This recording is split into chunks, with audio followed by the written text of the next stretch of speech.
Second third বাচ্চা হচ্ছে, অথবা কোনো কারণে তার দীর্ঘ সময় একটা গ্যাপ পড়েছে, যে প্রথম বাচ্চার বয়স 13 বা 15 বছর, তারপর তাদের আর বাচ্চারা হয়েছে। তো এইসব সিচুয়েশনে বা অনেক দেরি করে 35 বছর পরে বিয়ে করেছে, এখন পর্যন্ত বাচ্চা বয়স 25-এর ঘরে বা 20-এর ঘরে, তাদের মতোই চিকিৎসা করব, লেন্দি করব, নাকি আমরা এমন ভাবে স্পেটা নষ্ট না হয়, এটা খুব বোঝার বিষয় আছে। এবং আমি মনে করি যে 40 মহিলাদের ইনফার্টিলিটি চিকিৎসা মেডিকেল কন্ডিশন অথবা তার রিপোর্ট দেখে অথবা তার হাজবেন্ডের রিপোর্ট দেখে বা তার টোটাল সোশ্যাল কন্ডিশন খেয়াল করে থাকতে পারে, অনেক কিছু থাকতে পারে।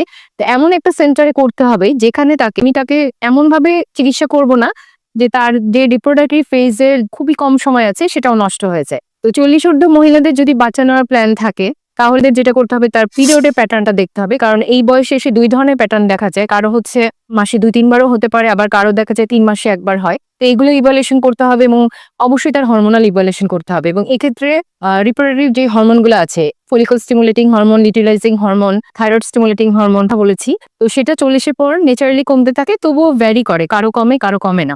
আর শুধু অ্যান্টিমুলার হরমোন, স্টিমুলেটিং হরমোনটাও কমে গেছে কিনা, অথবা আমরা যে তার একটা ওভারিতে কতগুলো ছোট ছোট ফলিকল আছে, মানে যেখান থেকে ডিম রিলিজ হয়, সেগুলো কতগুলো আছে দেখেও বোঝা যায় তার রিপ্রোডাক্টিভ আউটকাম কেমন হবে। অনেকেরই কিন্তু 40-এর পর সুন্দরভাবেই বাচ্চা হয়, হয়তোবা কিছু তাকে সাপ্লিমেন্ট ঠিক করলে বা লাইফস্টাইল চেঞ্জ করলে, ওবেসিটি থাকে সেটা কমায় ফেললেও 40-এর উপর খুব সহজেই বাচ্চা হয়। অনির্দিষ্টকালের জন্য প্রাথমিক চিকিৎসাতে আটকে রাখলে হবে না। প্রাথমিক চিকিৎসা বলতে আমি বোঝাচ্ছি ওভুলেশন ইন্ডাকশন, মানে ওরাল যে ড্রাগগুলো আমরা দেই, সেটাও যদি আমরা দেই, তাহলে আমাদের মানিং হরমোনের পিক আমরা যেটা কিট দিয়েও পরীক্ষা করতে পারি, সেটা দিয়ে অন্তত পরীক্ষা করতে হবে। এবং আছে ফলিকল স্টিমুলেটিং হরমোন যদি হচ্ছে 10-এর বেশি থাকে বা 15-র বেশি থাকে, অ্যালার্ট হয়ে যেতে হবে।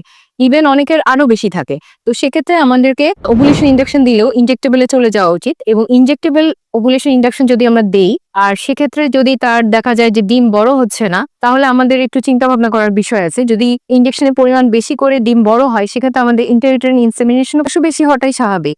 যদি হাজবেন্ডের বয়স বেশি হয় আর আমরা খুবই প্রাইমারি লেভেলে ট্রিটমেন্ট দিয়ে তার সময় নষ্ট করি, তখন হাজবেন্ডেরও রিপ্রোডাক্টিভ ফেজ খারাপ হতে পারে। এখানে অযথা কালক্ষেপণ করার কোনো সম্ভাবনা নেই। আমাদেরকে as early as possible definitive treatment দিতে হবে। ডেফিনিটিভ ট্রিটমেন্ট যদি ফেল করে, তখন আমাদের সেকেন্ডারি টার্সিয়ারি লেভেলের চিকিৎসা দিতে হবে। পেশেন্ট পার্টি যদি প্রোভাইড করতে পারে, আর এমই যদি অনেক কমে বা এফএসএইচ অনেক বাড়ে অথবা এফসি কমে যায়, তো সেক্ষেত্রে আমরা তাকে আইভিএফ সাজেস্ট করতে পারি। কারণ আমরা কেন একটু আর্লি আইভিএফ সাজেস্ট করব, বিকজ যদি আমরা তাকে অপটিমাম সময়ে আইভিএফ এর কথা বলি, তখন সে তার ওভাম দিয়েই আইভিএফটা করতে পারবে। মানে এক্ষেত্রে 2 পার্টনারের বাচ্চাটাই হলো।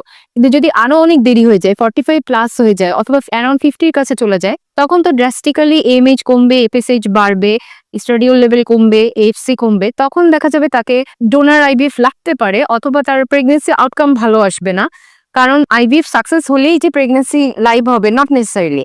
এবং তখন মুসলিম কান্ট্রিতে তো ডোনার আইভিএফ হয়ই না। তো সেই জন্য আমরা কোনোভাবেই 40 মহিলাকে, যদি তাকে বা সে হয়তো বা ওইভাবে সময় বের করতে পারবে না, তখন তাকে আমাকে প্রাইমারি ট্রিটমেন্ট থেকে আস্তে আস্তে সেকেন্ডারি টার্সিয়ারি লেভেলের ট্রিটমেন্টের কথা বলতে হবে। কারণ সময় এখানে অনেক গুরুত্বপূর্ণ।